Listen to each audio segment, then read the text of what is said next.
vam començar l'any 95, pensa que en el nostre territori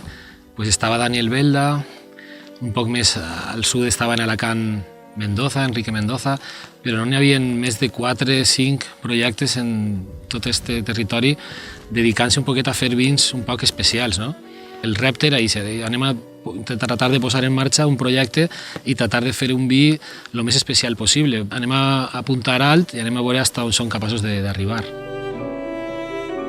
Anem fijant-se un poquet en què fan, per exemple, el Priorat, què fa la gent al sud de França, què fa la gent a Itàlia, anem a Xile, anem a Argentina, anem fijant-se un poquet en quines maneres de treballar podíem provar a implantar-les així i fer assajos, a veure quin resultat donen, i al final crec que han trobat la nostra fórmula màgica, podríem dir. És un procés, jo crec, que té molt de tècnic, d'intentar estudiar i d'intentar aprofitar tots els avanços que ha fet l'agronomia, l'enologia, no? Però també té un altre procés de revisió històrica i de tindre molt de respecte per una història d'una zona vitícola que té possiblement 2.000 anys d'història, no? El nostre treball bàsic ha sigut en viticultura. En viticultura hem fet moltíssimes proves, moltíssims convenis de col·laboració amb la universitat, provant precisament varietats, tratant de recuperar varietats autòctones, no les del segle XX, sinó del segle XIX i abans, com per exemple la Mandó. A poc li han trobat el punt, li han trobat la manera de cultivar-la, que al final és en este doble emparrat que fem, i sempre necessàriament en una doble verema tenen que passar primer a replegar els raïms més grans i una segona verema, les 2 o 3 setmanes, passar a replegar els raïmets més menudets i vinificar-la també d'una manera especial, que pensem que on millor se pot vinificar la Mandó clarament és en les àmfores, en les gerres. Així és un lloc on el mestre bodeguer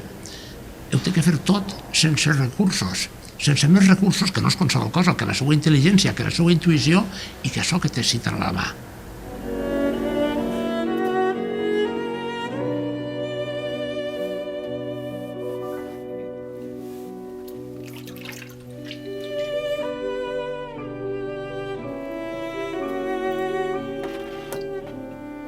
Aquestes gerres tenen la temperatura, i així hi ha la temperatura que volem, així hi ha la quietud que se necessita, així hi ha la oscuritat que fa falta per això, la ventilació que van saber donar-li de tants anys, que fica't així, s'han tret cabassers de terra i s'ha excavat això amb poc de mimo i amb poc de cuidado. I tot això que s'ha fet així tenia que estar apagat, tenia que estar parat. Este era el reto. I he tingut la sort de que Pablo és aquest mestre bodeguer i, bueno, anem a posar això en funcionament, anem a posar-ho i anem a donar a tot el món la participació de dir, anem a poder provar aquest vi que se fa així com se feia potser fa 2.000 anys. De moment, els resultats actuals per nosaltres són suficients com per a continuar apostant cada volta més, de manera més clara, per aquest sistema de vinificació que pensem que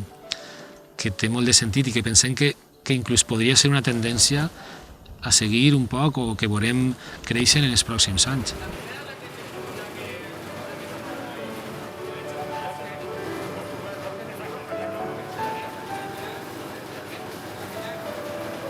Hem de ser capaços de fer els vins,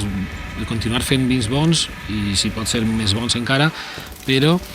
necessàriament tindran que ser vins originals i vins autèntics, vins més purs, que d'alguna manera definisquen millor el nostre territori, el nostre clima, la nostra història.